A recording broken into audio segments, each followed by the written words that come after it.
grandes gueules. Bienvenue chez les GG, ce lundi matin, 1h30, vous aider à mieux comprendre l'actualité.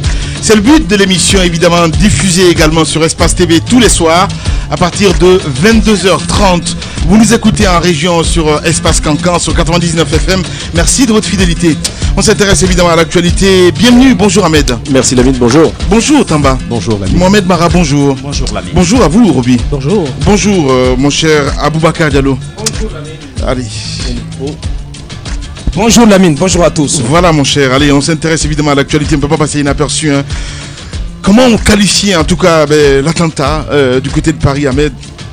C'est horrible. Ben écoutez, c'est horrible. Je pense que aujourd'hui, l'humanité devrait se lever, ou encore les musulmans devraient se lever pour dénoncer cet état de fait. Parce que à chaque fois quand il y a ce genre d'action, il faut le signaler.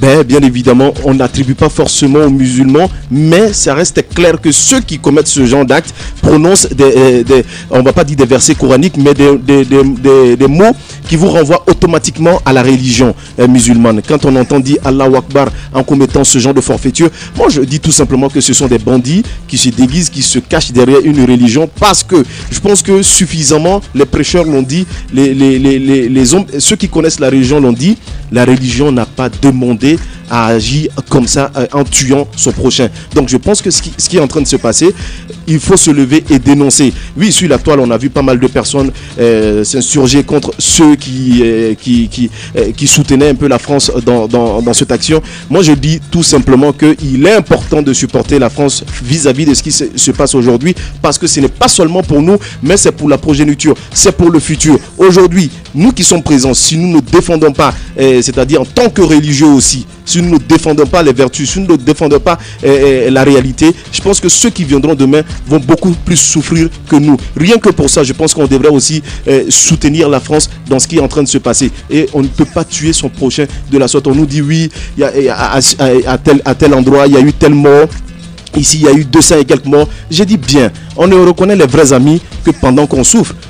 Pendant que Ebola est en train de nous décimer ici, Obama et François Hollande a été l'un des chefs d'État qui s'est déplacé pour venir saluer les Guinéens. La France s'est battue, les États-Unis aussi se sont battus, pas mal de pays aussi se sont battus. Il s'est déplacé, il est venu. Oui, les pseudo-panafricanistes. Pendant ce temps, dans les pays africains ici, on était des parias.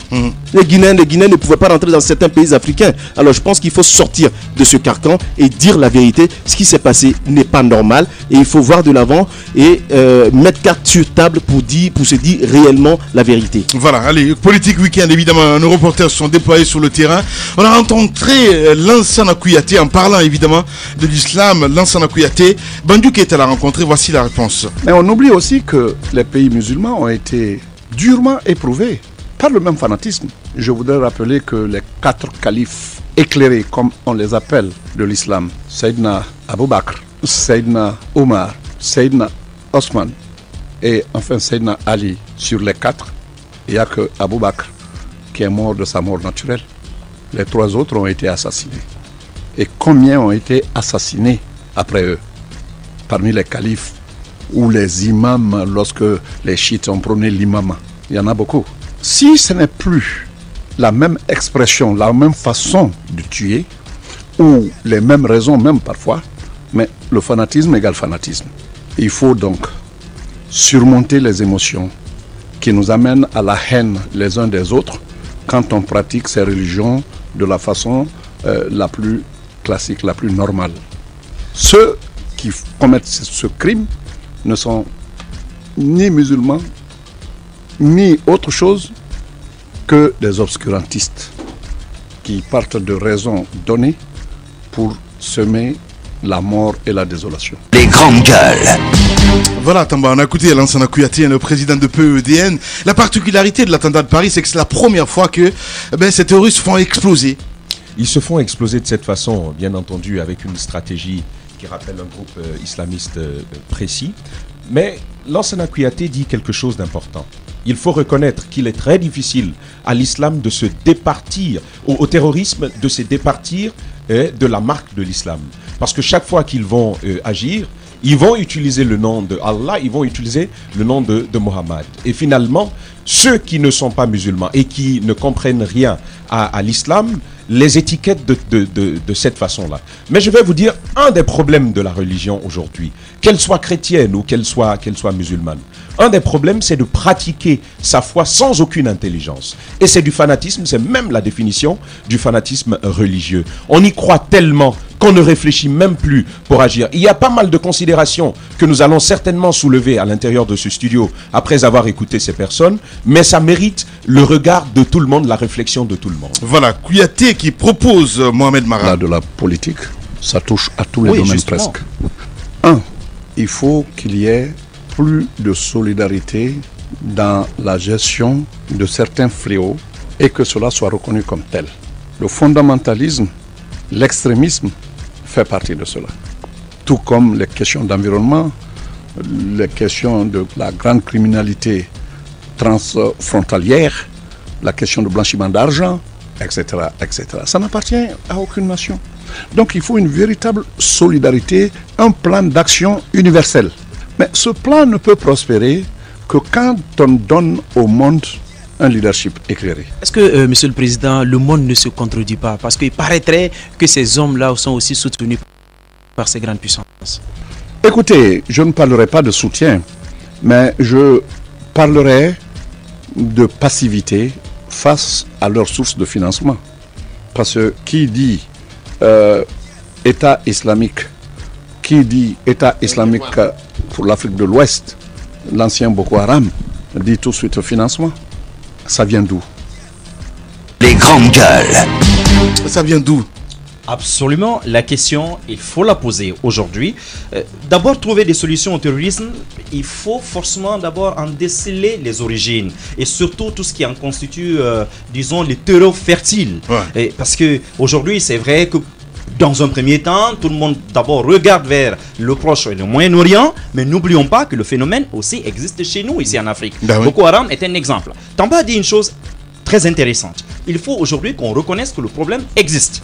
Et moi, personnellement, j'aimerais inviter le monde des religieux, justement, aujourd'hui, à donner de la voix pour se démarquer. Parce que quand même, ces crimes-là sont commis au nom des religions. C'est cela aujourd'hui. On est en train de parler d'islamisme aujourd'hui radical, parce que c'est celui-là qui fait le plus parler de lui, mais il y a aussi du radicalisme aujourd'hui, que ce soit dans l'hindouisme, dans le bouddhisme, voire même dans le christianisme. L'Irlande du Nord n'est pas loin. C'est vrai, l'histoire, elle est encore très récente dans les esprits. Maintenant, aujourd'hui, il faut voir le cas de Boko Haram. À un moment donné, la plus grande université islamique du monde, Al-Azhar, en Égypte, a dit officiellement, nous ne vous reconnaissons pas, nous ne reconnaissons pas votre combat. Il n'est pas issu de l'islam. Parce qu'on voyait des islamistes, prétendus islamistes, qui tombaient, mais avec des amulettes, avec des gris-gris. Alors on se demandait d'où est-ce qu'ils venaient. Récemment, on en a pris un des grands califes qui ne savait même pas correctement réciter sa Fatiha. Donc, il y a en réalité, la religion sert à enrober d'autres motivations. Maintenant, aujourd'hui, la question du financement est réelle. Derrière de grands manias du pétrole, qui passent notamment par des pseudo-fondations ou des pseudo-ONG pour notamment envoyer de l'argent. Vous savez, récemment, le département d'État qui a interpellé notamment le Japon et plus précisément les sociétés Toyota, parce qu'on s'est rendu compte que la plupart des véhicules détenus notamment par Daesh étaient justement de cette marque-là, Hilux.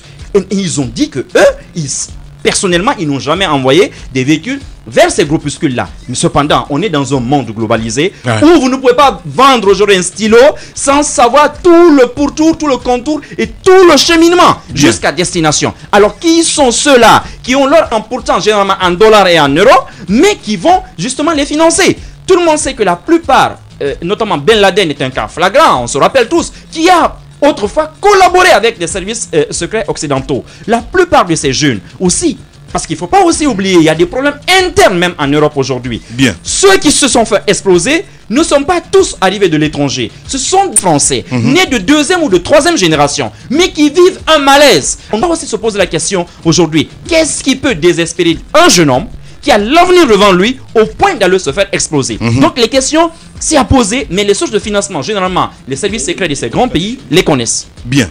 La misère, évidemment. Allez, on va essayer d'écouter la position du gouvernement guinéen à travers Lousseni ou Kiridi Bangoura. Kiridi Bangoura plutôt. Dès les premières heures, Monsieur le Président de la République, le professeur Alpha Condé, adresser le message de solidarité et de compassion du peuple de Guinée et aussi à titre personnel son message amical au président Hollande, au gouvernement français et au peuple français. Vous avez suivi aussi la démarche plus que protocolaire de monsieur le Premier ministre qui s'est rendu à l'ambassade de France à Conakry avec une forte délégation gouvernementale pour signer dans le livre d'or et aussi pour partager avec les représentants de la France en Guinée ce moment de douleur et de terrible questionnement sur pourquoi et comment. C'est pour vous dire que le gouvernement et le peuple de Guinée sont aux côtés du gouvernement et du peuple français et partagent avec le peuple français ces moments de douleur, ces moments de compassion.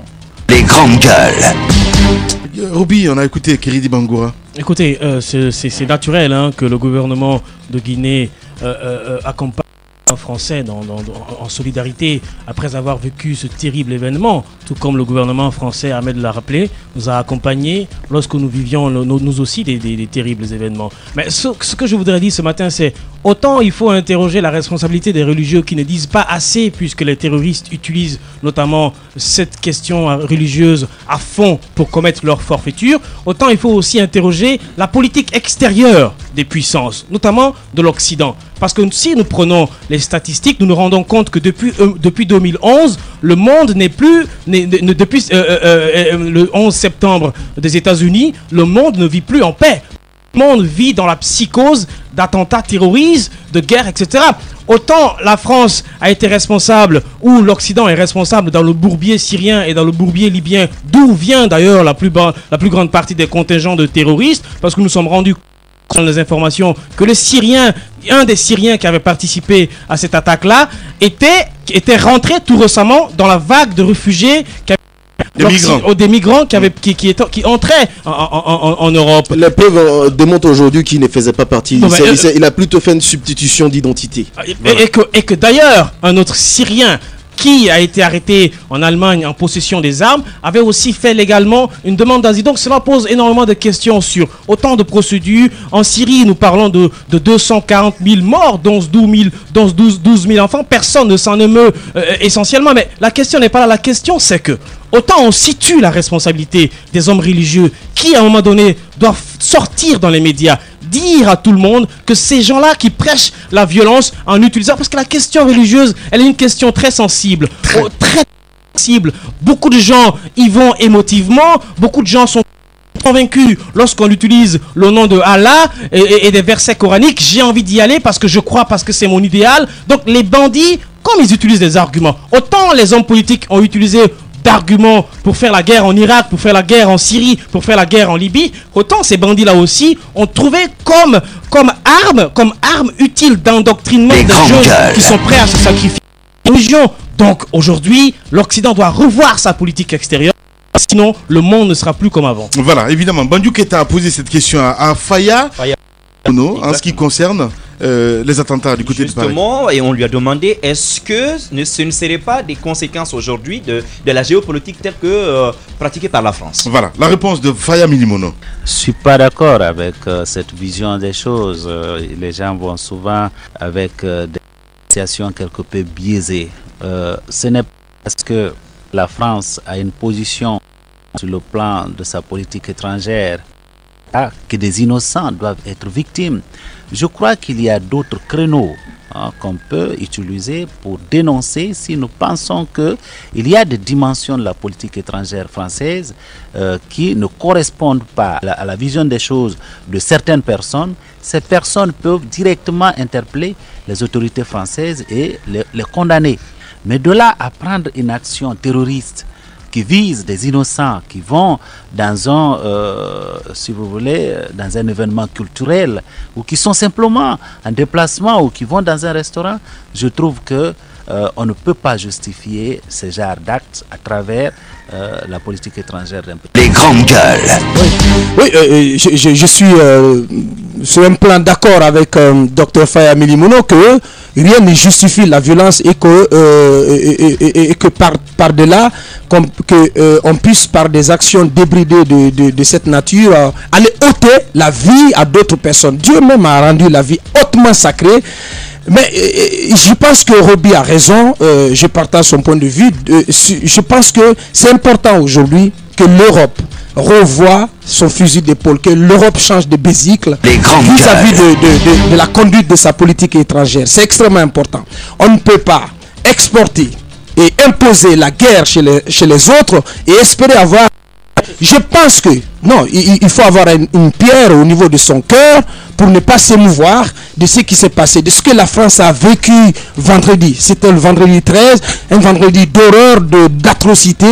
Les images ont traversé la planète entière. Tout le monde en a été saisi de répugnance. Mais c'est important.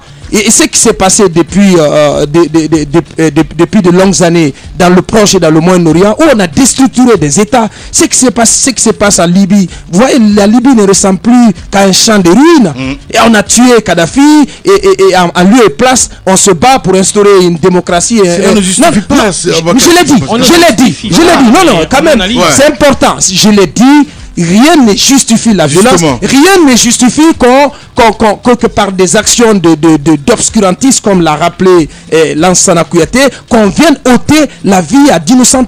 Et j'ai dit encore une fois que moi je suis d'avis qu'il faut que l'Europe essaye d'arrêter d'imposer des régimes et des façons de diriger à des pays, à des portions de la planète entière. Il y a la dimension religieuse, certes. C'est vrai que ceux qui agissent, moi je l'ai dit ce matin, ils n'agissent qu'en leur unique nom, pas au nom de Dieu. C'est vrai. Mais maintenant, il faut faire très très attention. Je déplore le fait qu'il y a eu des attentats par le passé en Afrique.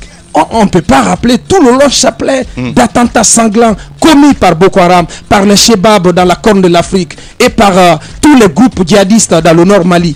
Mais ces attentats qui touchent nos autres Africains n'ont pas de situation médiatique. C'est vrai. Est-ce que ces attentats du musée de Bardo, des stations balnéaires et de l'université de Nairobi ont eu le même élan? Je sais qu'aujourd'hui, il y a une journée de deuil décrétée du côté du Bénin. Mais est-ce que le président Boni a fait autant quand il y a eu des tueries au campus de Nairobi? Il faut arrêter un peu avec l'hypocrisie. Allez, Abakar, on continue. Politique Week-end Mohamed Mara. Papa Koli aussi s'est exprimé, évidemment, en ce qui concerne cette question de djihad. C'est bien cela. Vous savez, c'était vraiment la bonne question à lui poser. Pour qui connaît le fil de l'homme. Et vous allez voir que c'est un homme à ensuite, rien qu'au timbre de sa voix. Voilà. Kourouma, président du groupe. Nous sommes profondément consternés et choqués chaque fois qu'il y a mort d'homme. Et quand il y a mort d'homme, disant que c'est au nom de l'islam, parce qu'il y en a qui pensent qu'il faut les tuer au nom de l'islam. Moi je pense que l'islam est une religion de paix. On ne doit pas se cacher derrière l'islam pour commettre un certain nombre de crimes. La seule guerre que l'islam recommande, c'est le djihad. Le djihad, pour cette période de djihad, la guerre sainte, elle est déjà faite, elle est finie. À ça. Les seules guerres aujourd'hui, c'est l'islamisation des gens. Ça ne se fait pas par la guerre, ça ne se fait pas par les armes, ça se fait par des arguments, ça se fait par la sensibilisation et ça se fait par la prêche et non par les armes. Les grandes gueules. Ahmed Kamara. Je pense que je suis dans la même logique que M. Papakoli et je pense qu'il a pas raison. Mais ce qui reste clair, c'est que la question de la politique des pays européens, c'est une question. La situation que nous vivons en ce moment, non, s'il vous plaît. Deux questions qu'on ne peut pas dire. Je suis parfaitement d'accord. Voilà. Mais n'oubliez pas que même la Guinée n'est pas à l'abri de ce qui est en train de se passer aujourd'hui. La Guinée n'a pas attaqué. La Guinée n'a pas attaqué. La Guinée n'a pas attaqué un pays. La Guinée est tout simplement pour soutenir un pays frère qui est le Mali. Donc, pas forcément. Je vous dis tout simplement que la situation que nous sommes en train de vivre, il faut mettre 4. Il faut que les universitaires, il faut que les religieux se retrouvent pour discuter clairement de la question. C'est très important parce que ce que nous vivons, personne n'est à l'abri. Le président de la République l'a réitéré quand il était en train de lancer son message à l'endroit de la France. Il a dit que la Guinée allait toujours lutter contre Boko Haram. Vous pensez que c'est sans conséquence? si il y a des conséquences, je vous dis que personne n'est à l'abri. Pour l'instant, je pense que les universitaires, où tout le monde doit se retrouver pour débattre de la question. Je suis d'accord avec Ahmed que personne, nul n'est à l'abri. Mais je dis simplement, Ahmed, que c'est vrai que notre pays aussi n'est pas à l'abri, mais ce qui se passe, aux frontières de la Guinée, où les menaces éventuelles qui pourraient planer sur la Guinée proviendrait du Nord Mali ou de la bande sahélo-saharienne, et ce qui se passe dans cette partie de l'Afrique n'est que conséquence de ce qui s'est passé en Libye. C'est aussi simple que cela. Le problème malien est beaucoup plus ancien, justement que la déstructuration de mais ce qui s'est passé on va s'écouter les gars, on va s'écouter. Vous le Tchad, pendant de très longues années au Tchad, justement le même pouvoir de Kadhafi a armé des groupuscules et des rébellions tchadiennes. Ça c'est connu. Et dans le nord du Mali, le problème Touareg, d'ailleurs dont on pense même que la maman de Kadhafi, certains affirment qu'elle serait originaire de ce nord du Mali. Pendant très longtemps, justement, le nord du Mali a été surarmé. Prenez la Mauritanie. La question que je me pose, c'est pourquoi, justement, au Moyen-Orient, apparemment, on n'a pas d'autre voie pour résoudre les problèmes que la violence. Parce que dans le cas mauritanien, on ne peut pas me dire que c'était la France. Allez-y, Tamba. Merci Mohamed Mara pour cette précision, parce que j'allais quand même revenir là-dessus. Je veux interpeller Aboubacar sur deux faits. Premièrement, celui du djihad, parce que tout part de là. On pense que c'est la forme du djihad telle que prescrite dans le Coran. Non, j'ai écouté un très grand commentateur musulman qui parlait du djihad en tant que combat intérieur que le musulman devait mener. Ce qui était différent de cette forme qui existe aujourd'hui. On a écouté le message de l'État islamique. Qu'est-ce qui a été dit? Tuer tous ceux qui ne croient pas en Allah et à son prophète. C'est ce qui a été dit. Est-ce que, c'est la bonne question maintenant, il faut savoir, est-ce que ce qui s'est passé à Paris est la réponse de la politique extérieure française? C'est quand même une très bonne question. Merci. Ce qui n'est pas religieux, je demande encore à en rajouter sur ce que je suis en train de dire, parce qu'il faut ouvrir l'œil sur ce qui s'est passé. On dit qu'il faut faire la part des choses entre ce terrorisme religieux qui est totalement différent. Une star. Une philosophie. Une ferveur. Un souvenir. La qualité a un prix. L'indépendance a un prix. Le contraire du talent, c'est la médiocrité. Sur Radafo Média, l'indépendance, la qualité à votre service, toute la saison. Bienvenue sur Radafo Média. En Guinée, c'est Radio Espace, Espace TV, Sweet FM, Calac Radio, Espace Région. Radafo Média. Le futur, vivons-le ensemble. Kangol. Tout sur les dessous de l'actu. Ici, l'actu rime avec liberté de sur Radio Espace. On va revenir dans un instant. Évidemment, on s'intéresse à l'actualité à l'international, mais pourquoi pas à l'intérieur du pays. Vive tension à Touba, cité religieuse située donc dans la préfecture de Gawal.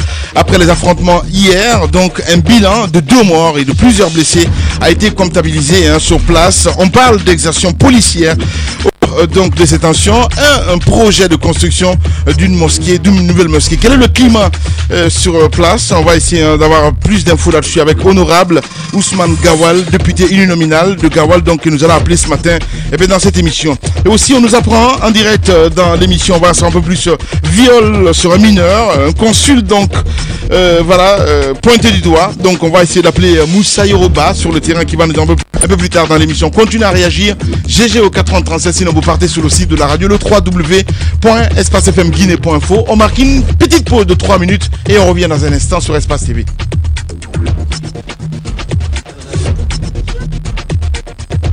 Espace TV, Radio Espace Guinée. Pour être heureux dans la vie, il faut simplement laisser venir ce qui vient et laisser partir ce qui s'en va. C'est ça la vie. Comme vous êtes des millions à nous suivre à travers le monde. Radio Espace Guinée, ou la voix de la démocratie. Espace TV, soucieuse du pouvoir d'achat des Guinéens, surprend une fois de plus. Communiquez moins et gagnez plus. Communiquez sur Espace TV à raison de 3 spots par jour. Et Espace TV vous offre 3 spots systématiquement à utiliser dans l'intervalle de la campagne. Communiquez malin. À Espace TV, c'est Noël avant Noël. Communiquez malin sur la plus free des TV. Commandez 3 spots et nous vous offrons 6 spots. Pour toute information, contactez le service commercial 00224 628 819 960 ou 00224 628 668 372. Espace TV, regardons mieux. Sur la route, Tout sur les dessous de l'actu. Ici, là, avec liberté de ton sur Radio Espace. GG au 83 numéro de téléphone qu'il faut composer. Si vous souhaitez en tout cas intervenir, beaucoup de messages sur notre plateforme GG au 837. On a Barry évidemment qui nous interpelle ce matin. Le monde n'est plus ce qu'il était avant. Le monde est devenu voilà. Allez, je n'arrive pas vraiment à décrypter le message. Merci beaucoup à Koumba Diallo aussi qui intervient ce matin. Mes chers confrères, la religion n'est que la démission de l'esprit et ce qui est indispensable c'est l'humanisme qui est à l'intérieur à la religion. Akumba qui devient philosophe karma le matin là. Voilà. Allez, on y va avec ce autre GG au 837. Le temps pour nous d'appeler Moussa Yoruba sur le terrain. On ne peut pas imposer la guerre chez les autres et espérer vivre. Ben voilà. Et ça commence bien. Bonjour les GG. Je vais vous dire une chose. Je condamne fermement les attaques de Paris, voilà, mais je n'arrive pas à comprendre le reste du message. Voilà, le monsieur sinon Ali Moubindi qui dit le terrorisme est un problème sensible. La plupart des armes utilisées par Boko Haram sont fabriquées par la France. Voilà, il n'a pas de preuves là-dessus. Allez, on continue. On nous apprend en direct, voilà, un cas de viol, un consul qui est incriminé. On va essayer d'appeler Moussa. C'est ce que je disais il y a quelques jours dans une autre émission, que c'est important que se saisissent du cas Tamsir pour en tout cas faire aller à l'assaut quand même de ce mal aujourd'hui qui prend de l'ampleur, le phénomène du viol. Et c'est vrai que le cas Tamsir a été le plus médiatisé, mais combien de cas de viol passent sous nos nez et à longueur de journée et de semaines dans nos zones les plus reculées. Parler du cas de cette jeune fille de 6 ans qui a été violée à l'Abbé, et on a parlé d'une patiente aussi qui s'est fait violer du côté de l'Elouma. Combien de cas comme ça? Et je pense que si cela a été avéré, ce serait très très grave et que ce soit un consul qui soit à l'origine. Donc en attendant que les faits soient avérés, c'est important qu'on écoute les premières de Moussa Hiro. Voilà, allez, est-ce que vous avez un petit peu d'infos sur les circonstances à Baka Diallo? Non, pas du tout pour l'instant. Voilà. Écoutez, je pense que ces personnalités se permettent pas mal de choses à cause de cette couverture qu'elles ont. Et malheureusement, ça n'arrange pas. Il faudrait qu'à un certain moment, on puisse avoir suffisamment de morale pour ne pas excéder des largesses que nous permettent la loi, notamment l'immunité qui leur est parfois garantie. Je ne sais pas si c'est un honoraire ou autre. On saura bien entendu tout à l'heure avec Moussa Hiro. Président, là, je suis évidemment Moussa Yoruba en direct. On va pas pour l'instant aventurer sur le nom du consul ni allez, on va dire du pays, c'est très important. Mais Moussa Yoruba. Bonjour Lamine, bonjour à tous. Alors pour l'instant, qu'est-ce qu'on peut retenir Moussa Yoruba, parce que voilà, c'est à tout vif. Pour l'instant, on n'a pas toutes les informations, mais qu'est-ce qu'on peut retenir concrètement? Ce qu'on peut retenir, c'est que ça s'est passé depuis le 25 février dernier et vous ne voulez pas qu'on dise le nom du consul, c'est un consul quand même. Non, c'est important. L'immunité diplomatique. Voilà. Nous allons revenir sur tout ça. Ça s'est passé chez nous ici à Conakry depuis le 25 février dernier. C'est un consul qui jouit bien entendu de cette immunité diplomatique qui lui a permis d'ailleurs de prendre la tangente, parce qu'il faut le rappeler, il n'est plus à Conakry, qui a abusé d'une fille mineure de 12 ans. Mais je me dis que si ce consul a pu partir sans que rien ne soit, parce que certainement il a profité de cette immunité. Mais est-ce qu'il y a des gens qui sont au-dessus de la loi? C'est la question que je me pose ce matin. Moussa Hiro, a-t-on déjà précision exactement sur les circonstances dans lesquelles tout ce... Voilà, je vous rappelle, sur les faits, ça s'est passé le 25 février ici à Conakry, sur une petite fille de 12 ans qui vendait des bananes. Alors, elle passait devant la résidence du nommé consul. Son vigile qui était là a acheté des bananes avec la petite et il a finalement introduit la petite chez le consul. Donc, le consul a abusé de la petite. Imaginez, c'est un monsieur qui est dans la soixantaine et qui a abusé de cette petite fille avant de lui donner 50 000 francs Moussa Yoro, de quelle preuve dispose-t-on, en tout cas, pour affirmer que ce viol a eu lieu dans la résidence de ce consul? Et pourquoi c'est maintenant qu'on en parle? Parce que cela date quand même de février 2015. Ouais. Nous sommes au mois de novembre, cela fait près d'un an. Pourquoi il y a eu ce long silence sur ce cas de viol? Sur ce présumé, on va ajouter sur ce présumé cas de viol. On en parle parce que l'arrestation du jeune Tampir a remonté la famille. Elle a vécu cela, elle a porté plainte au niveau de l'école 18 de imaginez-vous, une parfaite enquête judiciaire a été menée là-dessus, une parfaite enquête de police. J'ai un document, un rapport sous les yeux qui atteste que le travail a été excellent par rapport aux enquêtes de police qui a été fait du côté de la gendarmerie de l'école 18 de Kosa. Et il y a un rapport, tenez-vous bien, il y a un rapport médico-légal numéro 27 du 26 février, du docteur Hassan Ba qui établit qu'il y a eu agression sexuelle avec déploration imminente récente. Donc Moussa Yoro, nous les avons sous les yeux. Une source proche du dossier du côté du tribunal de première instance de Diki nous rapporte qu'il y a un PV, que si vous lisez le PV, vous n'aurez rien, vous ne pouvez pas vous retenir de pleurer parce que vu que la fillette, elle est si chétive, si mince, on ne peut pas s'imaginer qu'un gaillard imaginez, il a non seulement 60 ans, mais il est colosse. Il a abusé de la fille. La fille, quand elle est sortie, non seulement elle ne pouvait pas marcher, elle s'est confiée à quelqu'un qui l'a conduite à l'hôpital. Donc, Moussa Yoro, quand on vous entend bien, on ressort ici la lâcheté quand même des autorités qui ont suivi ce dossier-là, qui avaient cette enquête en main. Si, Ahmed, il y a une certaine forme de lâcheté, puisque depuis février... Je pense qu'il faut écouter Moussa Yoro. Jusqu'au bout, Ahmed, s'il te plaît. Laisse-moi aller jusqu'au bout. Moussa Yoro nous explique qu'il y a des documents qui sont établis. Il y a des enquêtes qui ont été établies. À quel moment ces enquêtes ont été lancées? Moussa Yoro a les documents, elle nous le dit clairement. Vous voyez que ces dossiers-là ont été cachés. Il a fallu le cahier pour que la famille puisse avoir le courage de sortir finalement, médiatiser le cas de leur fille. Même au sein de la famille, je vais vous dire une chose. Même au sein de la famille est partagée. C'est un monsieur qui est remonté, un parent, une jeune fille qui est remontée, qui a dit non, que c'est trop, qu'il ne pouvait plus se taire. Donc c'est lui qui est sorti pour venir le dire. Il y a des gens qui sont au-dessus de la loi. Est-ce qu'on peut mettre la main sur Tamsir et se taire sur un autre monsieur parce qu'il est consul? C'est vrai, quels sont les arguments qu'on nous a apportés? Que si c'était un consul honoraire, on aurait pu mettre la main sur lui. Mais vu que c'est un consul général, il est protégé par l'immunité diplomatique. Mais qu'est-ce qu'on peut faire dans ce cas? La justice guinéenne pouvait mettre la pression pour qu'on puisse lever l'immunité du côté dans son pays là-bas, pour qu'on puisse le juger. Mais aujourd'hui, il a quitté la Guinée. Il est parti dans un autre pays. Imaginez ce qu'il va faire sur d'autres filles. Voilà, oui, Moussa Yoro. Au-dessus de la loi. C'est très important, voilà, il faut prévenir. Hein. On nous signale que c'est le consul du Canada, hein, c'est bien cela? Justement, voilà, vous ne voulez pas que je dise le nom. Mais non, on n'a pas du tout. Mais non, il n'y a pas de censure. Hein. Il n'y a pas de censure, Moussa Yoro. C'est le consul du Canada et il se nomme Philippe et actuellement il est du côté de la Côte d'Ivoire. Je pense qu'il faut, c'est de la pédophilie simplement. Des personnes qui profitent de leur statut pour abuser des personnes qui sont vulnérables. Je pense qu'il faut pousser les enquêtes. Il faut aller jusqu'au bout pour que ce monsieur soit démasqué, pour ne pas que d'autres fillettes subissent le même sort. De comprendre, Moussa Yoro, le consul a-t-il été rappelé dans un pays ou est-ce qu'il a fui? Écoutez, les enquêtes ont été faites ici. Finalement, on a même posté des policiers aux alentours de son domicile.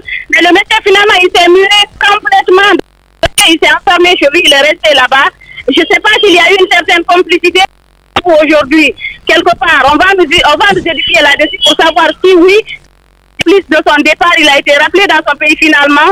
Je pense qu'il est du côté de la Côte d'Ivoire aujourd'hui. Moussa Yoro, une question très importante. Vous qui avez de la documentation sur cet événement, est-ce que le consul a été auditionné par hasard? Non, malheureusement, il a profité de ce manteau, on n'a pas pu l'auditionner. Mais tenez-vous bien, le monsieur qui a dit, puisque lui il est guinéen et que lui certainement, il n'est pas au-dessus de la loi, lui il est ce dossier, il a été arrêté. Voilà. Moussa Yoro en direct dans les GG. Allez-y, Ahmed. Non, je pense que c'est pas une question. Voilà. Juste peut-être obtenir de vous, Moussa Yoro, quelques précisions sur en tout cas l'état dans lequel vit aujourd'hui cette jeune fille. Est-ce que vous avez quelques précisions?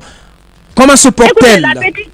la petite, elle est là, elle vit, ça va, mais elle a vécu ça. Vous imaginez si ça se passe sur une enfant de 12 ans. Elle peut être traumatisée à jamais si elle n'est pas suivie, parce que le plus souvent, c'est ce qui se passe. C'est vrai que le médecin légiste a fait l'examen, il a prescrit des médicaments et tout, mais il doit y avoir normalement un suivi psychologique, ce qui n'est pas souvent fait chez nous ici. La vie, là, pourrait rester comme ça. Elle peut de l'homme éternellement, et c'est sa vie qui est complètement bafouée, il faut le dire. Voilà, Moussa Yoruba, en tout cas, on va revenir longuement sur cette actualité. Voilà, le consul honoraire de Canada en Guinée. Donc, Canada. Voilà, en Guinée. Merci beaucoup, Moussa Yoruba. Allez, au revoir. Les grandes gueules d'Adafo Média qui fait trembler les politiques. Les grandes gueules, c'est à coup de scoop et révélation. Les grandes gueules ont forgé l'image des pourfendeurs anticorruption malgré les critiques des politiques et d'une partie de la presse en Guinée. Les grandes gueules s'est fait une spécialité depuis plus de 5 ans, des enquêtes qui ont ébranlé le sommet de l'État. À suivre tous les jours sur Adafo Média et l'ensemble des partenaires. Les grandes gueules. Tout sur les dessous de l'actu. Ici, l'actu rime avec liberté de ton sur Radio Espace. Merci à vous qui nous regardez à l'international. Merci à vous du côté de la coopération. Good morning, GG. Mes condoléances le plus attristées donc aux victimes de la barbarie. Certes, je suis fier de vous ce matin. On a animé un débat si intéressant, responsable et très équilibré. Merci beaucoup, monsieur le ministre Moustapha. Donc, qui nous envoie ce message en direct. On a écouté Moussa Yoruba. On va approfondir cette enquête, Moussa, mon cher Ahmed Kamara. Je pense que c'est très important et lumière doit être faite autour de ce dossier. Et les agents qui ont géré ce dossier doivent également s'expliquer pourquoi ont-ils géré ce dossier de cette façon. Je suis d'accord parfaitement avec les autorités que non, il y a une certaine immunité. L'immunité, mais comment se gère l'immunité? C'est quoi exactement? C'est que nous, on a amené ici, mais après on le met à la disposition de son pays d'origine qui est le Canada, ce qui n'a pas été fait. On a préféré tout simplement le poster du côté d'Abidjan, ça c'est une irresponsabilité de la part des autorités guinéennes qui devaient poursuivre ce monsieur parce qu'il devait être jugé chez lui au Canada. De toute façon, il est du côté de la Côte d'Ivoire. On sait où il est aujourd'hui. On a dénoncé.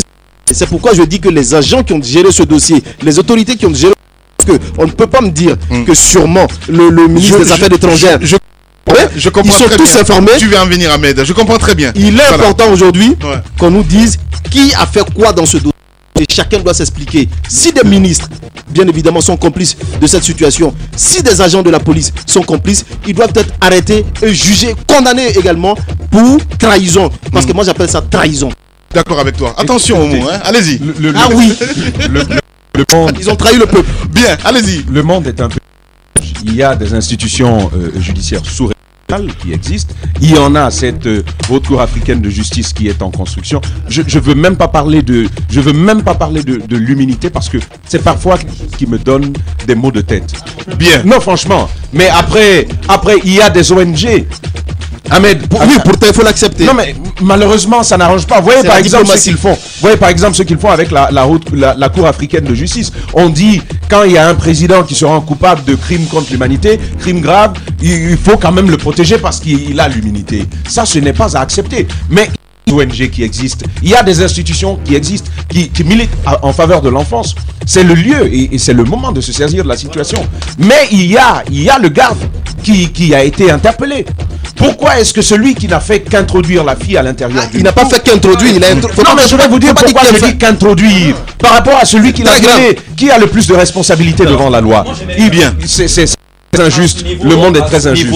Il y a un principe de droit qui veut qu'il n'y a pas de délit accessoire si le principal, lui, n'est pas prévu, n'est pas puni. Je ne peux pas comprendre aujourd'hui qu'on libère le monsieur, qu'il n'y ait pas de poursuite contre lui dans son pays d'origine, qu'il n'y ait pas justement de poursuite contre lui dans son pays d'origine, et que ce soit un portier en Guinée qui serait en train de répondre devant nos tribunaux. Donc là, moi, je suis d'accord. Il revient maintenant aux associations, justement, de défense des droits humains, d'interpeller le Canada, de porter plainte contre ce monsieur-là dans son pays. Sinon, ça relève de la démission du côté du ministère des Affaires étrangères. Je pense qu'aujourd'hui, il est important de proposer des actions sociales et au ministère des droits de l'homme de créer une cellule d'écoute des enfants, des femmes qui ont été des jeunes filles qui sont victimes de viol. Pour moi, c'est l'occasion. Non, arrêtez. Voilà, pas de mythomanie. Un fou peut venir dire que j'ai été violé. Vous pensez qu'il n'y a pas de procédure pour établir que le viol est effectif? Il y a une fille qui a menti comme ça. Mais comment vous avez su qu'elle a menti? C'est parce qu'on a mené des enquêtes. On mène des enquêtes partout. C'est pas pour autant qu'on va pas créer cette cellule pour écouter des gens qui sont violés et qui n'ont pas le courage. Aujourd'hui, il est important d'activer le courage des jeunes filles, des femmes. Il y a des filles qui sont violées à domicile. Elles peuvent venir auprès de ces cellules. Non mais arrêtez, on parle. Elles peuvent venir auprès de ces cellules-là. Il y a des femmes qui sont violées à domicile. Ahmed, je le répète. Absolument, viol conjugal. Arrêtez, Ahmed. Écoutez, mais oui. Donc, il faut donner du courage à ces femmes-là. Vous pensez que pourquoi ce cas-ci qui date depuis le février est mis à jour, c'est parce qu'il y a eu un cas Tamsir, donc il y a eu une jurisprudence. Et cette jurisprudence doit continuer. Non seulement elle doit continuer, mais elle doit pas être comme ça. Il faut une cellule qui écoute les victimes et qui ait des enquêtes qui soient menées et que pour une fois les gens aient le courage de dénoncer des viols. Sinon on va tomber dans le syndrome de l'Inde où il y a des milliers de viols par jour parce que tout simplement la culture indienne veut qu'on ne se plaigne pas. Bien, ou les fous du sexe. Allez, on revient dans un instant. Espace TV, soucieuse du pouvoir d'achat des Guinéens, surprend une fois de plus. Communiquez moins et gagnez plus. Communiquez sur Espace TV à raison de 3 spots par jour et Espace TV vous offre 3 spots systématiquement à utiliser dans l'intervalle de la campagne. Communiquez malin. À Espace TV, c'est Noël avant Noël. Communiquez malin sur la plus free des TV. Commandez 3 spots et nous vous offrons 6 spots. Pour toute information, contactez le service commercial 00224 628 819 960 ou 00224 628 668 372. Espace TV, regardons mieux. Les grandes gueules.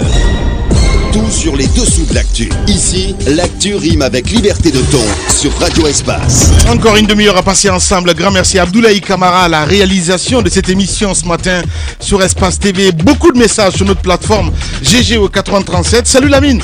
Je crois qu'il faut poursuivre les enquêtes pour punir toutes les personnes qui se rendront coupables de ce dossier. Roby, nous sommes en Afrique. Il sera difficile de parler de viol conjugal. Mamadou Danakaba du côté de Conakry, donc il nous envoie ce message. On reste là-dessus, Ahmed, avec quelques messages toujours en GG au 93. Avant de partir du côté de Touba, où de ce côté Abakadalo nous apprend ce matin, c'est horrible ce qui se passe. Oui, bonjour les GG, je suis choqué, sidéré et remonté contre la lâcheté. Je ne sais pas c'est qui a envoyé ce message, c'est pas signé. Bonjour les GG, allez sur le terrain, Madame Yoro, continuez, je vous félicite, merci beaucoup. Je suis choqué, sidéré et remonté, donc c'est le même message qui revient. On va essayer de partir du côté de Touba Baka. Oui, c'est vrai que on a dit et redit que ce problème a été mal géré et continue de l'être d'ailleurs, ce qui fait que ça fait planer aujourd'hui de grosses menaces sur cette localité religieuse de Touba, située dans la préfecture de Touba. Je pense qu'on est en train de jouer un peu avec le feu de ce côté-là. Il y a un problème, il y a des tensions réelles qui existent entre ces deux communautés aujourd'hui, ces deux familles, la famille Touraya et la famille Karambaya. La famille Touraya qui porte donc un projet de construction d'une nouvelle mosquée sur place et un projet qui est mal vu par l'autre famille qui parle de contournement des procédures en la matière. Mais ce qu'il faut dire, c'est qu'on apprend ce matin que des militaires, des forces de sécurité, notamment la police, sont présentes sur place et qu'elles s'adonneraient à des exactions sur une certaine catégorie de population. On ne va pas entrer dans les détails. Et ce qui est à dire, c'est qu'au sortir du grand pèlerinage, le Fidao, qui a eu lieu entre jeudi et vendredi, il y a eu les hostilités ont repris à Touba samedi. Et on nous apprend que 2 personnes qui ont été blessées n'ont pas survécu et donc sont décédés à l'hôpital préfectoral de Gawal. Il y a encore des blessés. J'ai eu l'honorable Gawal tout au long de la journée d'hier qui était sur le front et qui était donc aux côtés des populations en tant que élu de cette localité de Gawal. Donc c'est important aujourd'hui que nos autorités cernent ce problème-là, qu'elles s'impliquent pour... moi je ne sais pas de quelle façon il faut prendre ce problème-là, mais il faut trouver une solution urgente. Il n'y a pas deux façons. Oui, il faut trouver une solution urgente pour éviter le pire sur place. Voilà, allez, Tamba, comment vous cernez ce dossier? Écoutez, moi je pointe du doigt directement la Ligue islamique nationale. Ouais. Je l'ai toujours dit. Non, tu sais, ce ministère il est plutôt transversal. Mais il y a une Ligue islamique nationale qui existe, qui régule l'islam en Guinée. Il faudrait que cette ligue-là, elle agisse. Ça fait combien de temps que nous sommes en train de parler de la même situation? Il faut lire il faut lire les textes en la matière, notamment en islam, et voir comment procéder. C'est de cela qu'il s'agit. Je n'aimerais pas qu'une histoire de famille s'invite dans des affaires religieuses. Si ce que l'on veut, c'est l'expansion de l'islam dans cette localité-là, c'est un meilleur rayonnement de l'islam dans cette localité, il faudrait faire appel justement aux règles en la matière. Mais pour cela, encore une fois, il faudrait que l'État fasse très attention à comment est-ce que ça va être géré. Il faut que la Ligue islamique prenne ses responsabilités. Voilà, nous allons partir sur le terrain d'où nous attend Ousmane Gawal Diallo. Les grandes gueules. Bonjour, monsieur le député. Bonjour. Bienvenue dans cette émission. D'abord, décrivez-nous l'ambiance qui prévaut à cet instant du côté de Touba. Disons que depuis le petit matin, les hostilités ont repris un tout petit peu. Il y a eu beaucoup de tensions entre 3h du matin et 7h. On a entendu des tirs de sommation. Je crois que c'est la gendarmerie qui était déployée dans la cité. Malheureusement, nous avons enregistré 2 morts à l'hôpital préfectoral de Gawal. Hier, les 2 blessés ont succombé à leurs blessures. Et puis, on nous a signalé, sans qu'on ait pu vérifier la chose, qu'une des personnes qui a poignardé un des jeunes décédés aurait été pris à partie par la foule à Touba et qui aurait succombé aussi à ses blessures. Donc, ce qui est déplorable pour nous aujourd'hui et ce que nous regrettons, c'est que la ville sacrée que nous avons à Gawal est en train de perdre vraiment son âme, parce que par l'inaction de l'État, par l'irresponsabilité de ceux qui nous gouvernent, il faut dire les choses, parce que ce sont des crises qu'on aurait pu éviter. On aurait pu éviter d'arriver à l'usage des armes blanches, à l'usage des armes automatiques, autour d'une question de construction d'une mosquée que l'État peut régler et pour lequel il y a une réglementation. L'État doit agir rapidement pour permettre à la paix sociale de revenir dans cette cité. L'État doit avoir les moyens pour pouvoir intervenir en amont et éviter qu'on compte les morts et puis organiser des réunions d'urgence. D'accord. Alors, M. Gawal, est-ce qu'on... Oui. Alors finalement, est-ce qu'on peut dire que la morale n'a plus sa place dans cette localité, puisque vous avez quand même amené des sages pour discuter avec les 2 familles? On se souvient juste et en même temps, avant. On nous apprenait aussi qu'une solution a été trouvée. Voilà. C'est-à-dire que les sages étaient venus, tout ce que le Fouta comptait de sages, le grand calife du Fouta Djalong, El Hadj Ba, accompagné de l'imam de la grande mosquée de l'Abbé, El Hadj Badrou, et tous les imams de Binani. Il faut savoir que Touba, c'est une petite portion de terre de l'ensemble qu'on appelle le Binani dans Gawadi. Et donc tous les imams de la localité s'étaient mobilisés, tous les sages de la préfecture de Gawal, venus de Kakoni, de Koumbia, de Lénumo, tout le monde s'était mobilisé. Une très forte délégation donc était venue faire la médiation. Manifestement, ça n'a pas réussi, même s'ils nous ont accordé le bénéfice de garder la paix jusqu'à la fin de la fête. Mais dès après la fête religieuse, chacun a sorti son arme. Ça veut dire qu'il y a eu un échec total de cela, c'est que la parole de sage n'a pas été respectée. Mais face à cette situation, l'État doit agir maintenant avec fermeté en faisant respecter la loi, parce que la construction d'une mosquée ne se fait pas au hasard. Si l'État a donné les autorisations nécessaires pour la construction de cette mosquée, il doit garantir la construction de la mosquée. Si l'État n'a pas autorisé, doit l'interdire de façon claire. Mais le gouvernement doit cesser ses contradictions. Les ministres doivent cesser chacun d'avoir son camp. Les membres de même ministère doivent cesser chacun de choisir son camp et de pousser les familles ici à exacerber la crise. Parce qu'en réalité, c'est ça. Chaque ministre a son camp ici. Chaque membre influent d'un ministère a son camp ici. Ça empêche l'État d'agir dans la clarté. Et nous condamnons fermement cela et nous appelons le gouvernement à prendre ses responsabilités pour que plus jamais le sang ne coule dans cette ville qui nous est très chère ici pour les populations de Gawal. Monsieur le député, il est quand même incroyable de ce qui se passe dans une ville aussi religieuse que celle dont on parle. Construire une mosquée, tout le monde devrait pouvoir s'en réjouir. Alors, selon vos propos, vous semblez dire que des ficelles sont tirées et que les familles sont mises dos à dos dans ce dossier-là. Et qui sont les principaux responsables? Disons que c'est une même famille. Il faut se dire que tout Touba, ce qu'on appelle Diara, c'est une famille, ce sont les descendants de Karamoba. Et après, avec les mariages entre cousins, les mariages consanguins, et puis certains se marient un tout petit peu plus loin aux voisins qui sont juste à 500 mètres de la maison du paternel commun. Et puis après, ça crée ça. Sinon, c'est la même famille qui est en train de s'entre-déchirer. Ce qui est déplorable dans cette affaire, c'est que, comme vous l'avez souligné, la construction d'une mosquée dans une ville aussi simple que celle-là devrait réjouir tout le monde. D'autant mieux que lorsqu'on commence ça, tous les religieux du Guinée, du Fouta à Zérékoré, de Kankan, partout les gens viennent contribuer pour la construction de ce type de mosquée-là. Donc ça devrait rassembler les gens au lieu de les diviser. Mais c'est malheureux. Et c'est pour ça que je condamnais tantôt l'implication maladroite de certains membres du gouvernement qui agissent chacun pour un camp. Et on ne sait pour quel intérêt. Mais quel membre du gouvernement, honorable? Parce que c'est bien. Les ministères ne tirent pas dans le même sens. Et ce n'est pas seulement le gouvernement actuel. Ça veut dire que depuis du temps d'Alassane Condé, jusqu'à maintenant, depuis 2010-2011, cette affaire est en train d'être utilisée en ping-pong entre les ministères de la Sécurité, le ministère de l'Habitation du Territoire, le ministère, dans une moindre mesure, le ministère de la Défense, et puis les responsables des cultes, les services islamiques. Chacun essaye de tirer son épingle du jeu, faisant valoir ses positions dans l'absolu, tant que la loi est respectée dans sa totalité, etc.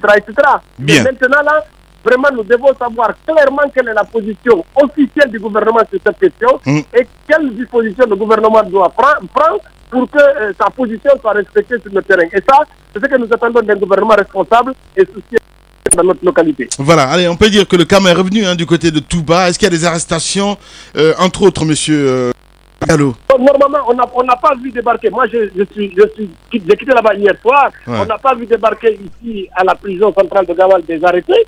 Maintenant, s'ils sont arrêtés, c'est peut-être qu'ils sont en route, mais personne n'est encore arrivé ici. Je ne peux pas vous garantir que la paix est revenue. En tout cas, la tension est vive. Il n'y a pas eu de marché aujourd'hui. C'est-à-dire que les gens sont calfeutrés dans leur domicile. Depuis hier, aux environs de 13h, personne ne sort. Il y a que des groupes qui s'affrontent à la rue. Donc, c'est déplorable qu'il faut, parce que hier, même la gendarmerie a dû décamper pour revenir plus tard, parce qu'ils étaient en sous-nombre. Il faut absolument que l'État sévisse pour éviter qu'on aille plus loin que la situation actuelle. Voilà. Honorable Ousmane Gawal, en direct chez les GG. Merci beaucoup, en tout cas, d'avoir accepté notre invitation ce matin. Merci beaucoup. Au revoir. 9h, 10h30 sur Radio Espace Guinée. Retrouvez les grandes gueules ou le débat citoyen sur la radio d'opinion. Savoir et comprendre l'actualité. Les grandes gueules. Tout sur les dessous de l'actu. Ici, l'actu rime avec liberté de ton sur Radio Espace. Encore un quart d'heure à passer ensemble, Ahmed, avec ce message voilà, que nous recevons en direct. Évidemment, on s'intéresse à ce cas de viol avec ce monsieur qui réagit, hein, mon cher ami. Ben voilà, c'est clair qu'il donne pas mal d'informations où il dit donc que sur recommandation donc, du ministre des Affaires étrangères en vertu de l'alinéa 2A de la loi de crédit. Donc voilà, il donne pas mal d'explications et il signale à la fin que Jean Laprade, donc je crois donc le consul est français, il est consul honoraire à Conakry, il dirige une agence consulaire dont donc ne bénéficie pas de l'immunité diplomatique. Voilà. Donc c'est comme quand on place une représentation consulaire et qu'on laisse diriger par une personne qui peut être de toute nationalité et que cette fois-ci, voilà. Parce que Moussaïro parlait de Philippe. Voilà, donc Philippe, qui c'est le consul général et non pas le consul honoraire. Honoraire. Donc il y a erreur sur la personne. De toutes les façons, on est en train de mener les enquêtes et juste après les enquêtes, on donnera la vraie version de cette information. Alors, concernant le cas de Touba, je pense que c'est clair. Je l'ai dit ici, quand j'ai dit qu'il allait y avoir des morts à Touba, on m'a dit que j'étais cynique. Mais non, mais attendez, il faut tout simplement étudier la situation et comprendre ce qui peut se passer. Parce que je connais mes autorités, je connais comment fonctionne mon pays. Je pense que ce n'est pas normal. Aujourd'hui, si les sages de Touba, les sages de la Moyenne Guinée, tous se sont déplacés vers Touba pour régler ce problème et qu'ils n'ont pas réussi à régler ce problème, ben point bas, qu'on mette point bas et qu'on fasse désormais appel à la loi pour régler ce problème. Parce que pour moi, c'est vrai que même s'il y a la loi, il y a aussi certaines vertus religieuses où comment ça fonctionne un peu dans ces villages-là où il faut respecter quand même les sages en voulant faire quoi que ce soit. il faut amener de la cola, c'est parce que la loi guinéenne dit. Mais on le fait parce que c'est comme ça que ça a l'habitude de fonctionner. Mais une fois que tout cela échoue, bien évidemment, s'il y a des documents qui donnent la possibilité à ces personnes de construire une mosquée, que l'État, bien évidemment, garantisse cela. L'État ne peut pas signer un document et après se soustraire et croiser les bras pour dire non, allez-y régler entre vous. Alors, pourquoi est-ce que vous avez signé ce document? Bien, très bonne question. Allez-y, Tamba. Mais écoutez, Touba n'est pas en dehors de la Guinée. Touba, c'est un territoire guinéen. On pointe, c'est vrai, la responsabilité de l'État. Moi, j'ai envie de pointer la responsabilité des citoyens de Touba. On a obligation de se soumettre à l'autorité de l'État. Du moment où on est guinéen, l'État délivre un permis de construire pour une localité précise et en bonnes et dues formes. Pourquoi ne pas accepter que ça se passe? Ça, c'est un premier aspect. Le citoyen a obligation de se plier à la volonté de l'État. Oui, mais quand il se plie pas, ce n'est pas quand il se plie pas, l'État le fait plier. Je veux y aller. Et en second lieu, il faut aussi prendre la dimension religieuse de la question. Ce que l'on veut faire n'est pas ignorant. Ce que l'on veut faire, c'est bien. En tout cas, tant qu'on est musulman et que l'on veut voir l'islam s'étendre, on se réjouit que ça se passe de cette façon-là.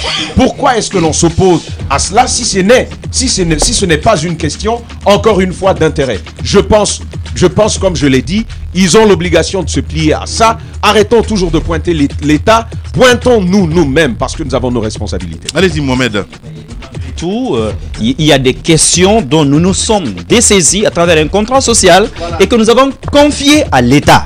Aujourd'hui, des gens ne peuvent pas se comporter à Touba comme si ils étaient... Parce que quand on dit rebelle, en fait, c'est quelqu'un qui ne se soumet pas, qui ne reconnaît pas une autorité. Maintenant, faudrait-il que cette autorité-là sache qui elle est. Parce que dans ce qui est en train de se passer, j'ai l'impression que c'est une affaire tentaculaire dont les vraies têtes sont cachées ici, dans les grands boubous, au niveau du département, ici à Conakry. C'est cela la réalité. Ça fait combien de temps que, d'abord, depuis le ministre, comment il s'appelle, Condé, aujourd'hui c'est un autre Condé qui le remplace, tout ceci-là, sont allés combien de fois à Touba sans trouver solution à ce problème-là. Moi, j'ai dit à un moment donné, il faut dire stop. Parce que les vrais enjeux, ils sont tous sauf religieux. Cette histoire-là, tout le monde sait que c'est une histoire de sous. Parce que les FIDAO, les différentes grandes rencontres qui ont lieu chaque année rapportent gros. Maintenant, non mais attendez, je ne peux pas comprendre que des natifs, des fils du même terroir, qu'on leur dise, vous ne pouvez pas construire votre lieu de culte à partir du moment où ceux qui sont chargés de mener des enquêtes sur leur moralité, ceux qui sont chargés de mener des enquêtes sur les origines des fonds, ceux-ci leur délivrent des permis. Si vous avez des informations, par exemple, parce que moi, il y a des gens qui m'ont appelé, qui m'ont dit, vous savez,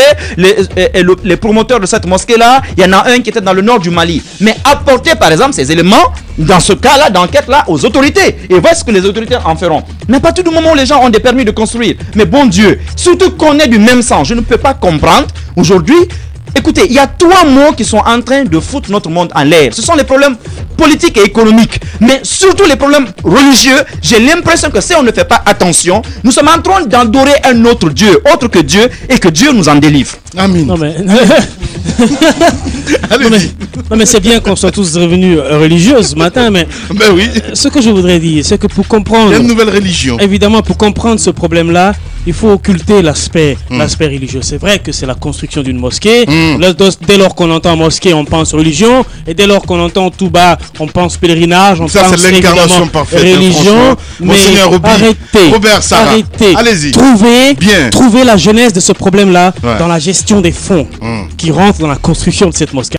Pas mal à l'oreille, mais ce qui est vrai, tu vas nous dire pourquoi alors des familles aussi religieuses dans une localité éminemment religieuse où on pratique même un pèlerinage puissent s'entre-déchirer sur la construction des mosquées. C'est comme si on me disait que des supporters de football vont dans un stade et dès lors que les équipes viennent, on dit qu'on n'en veut plus. C'est ce qu'il y a, le problème, c'est qu'à Touba aujourd'hui, les caisses doivent être fouillées.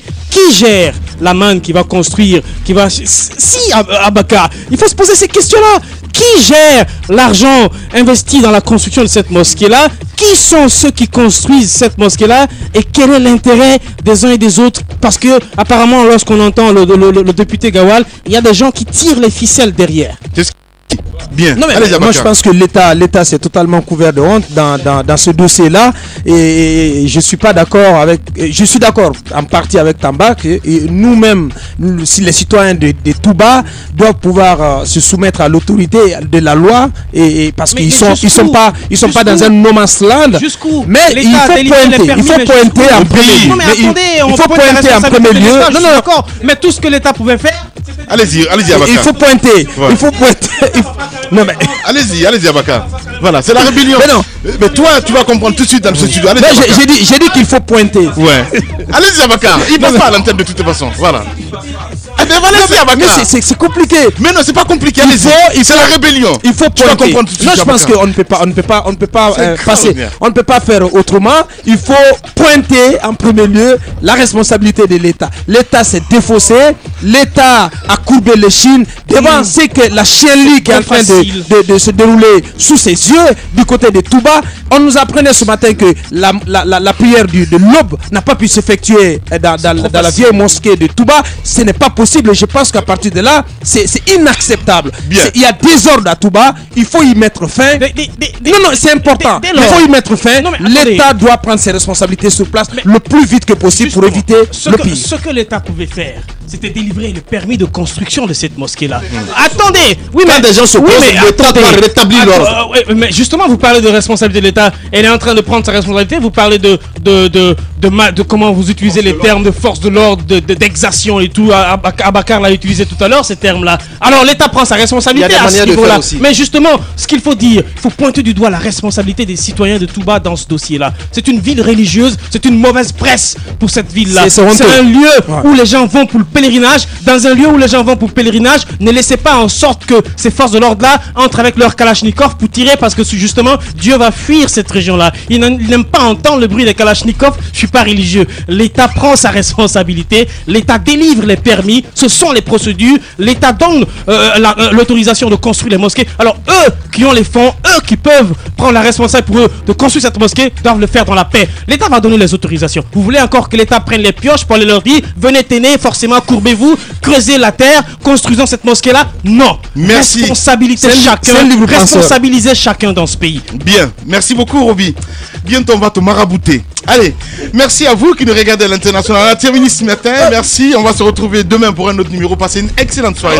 On n'a pas dit un mot quand même sur ces commentaires catastrophiques du côté de la RTG. Quand même, vous ne pouvez pas passer à côté de la mine, parce qu'il est important aujourd'hui. Il est important qu'on demande à la RTG, à notre pays, à notre État, je ne sais pas comment dire, excusez-moi, de la crainte. C'est important. Parce que ceux qui étaient aux commentaires hier, Sili Namibie, je pense qu'ils ont couvert la RTG et la Guinée de honte. Et je parle de cette dame, Noumassé Dafé et c'est pas possible. Mais quel niveau là? Ça se passe pas comme ça.